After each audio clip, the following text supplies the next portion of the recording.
if I have to share this part with someone else, so I can use the share public link option. So this is a very good option in Fusion 360. So when I share this latest version with someone, they will be able to access my file and also download it. So for every part that I create in Fusion 360, I'm going to have a public link. That is, for every part that I create, I can have a cloud link which I can send to my friends or colleagues. Now let us see this once again. I'm right clicking and using share public link option. So here I'm getting this link which I can mail to my friends. So this link they can open in any browser, and see here they'll be able to see my file.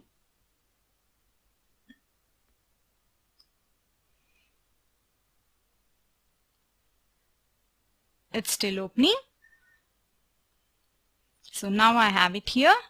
Here you can see below there are some icons which I can use to rotate or pan or zoom this component. And also they will be able to make some notes or annotations on this component, any changes that they would need.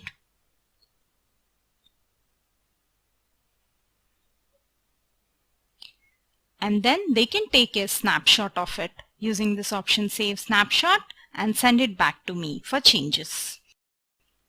They will not be able to make any changes to the component which is available on my cloud platform. They will only be making annotations. If they need to make changes to the component, they can go to download button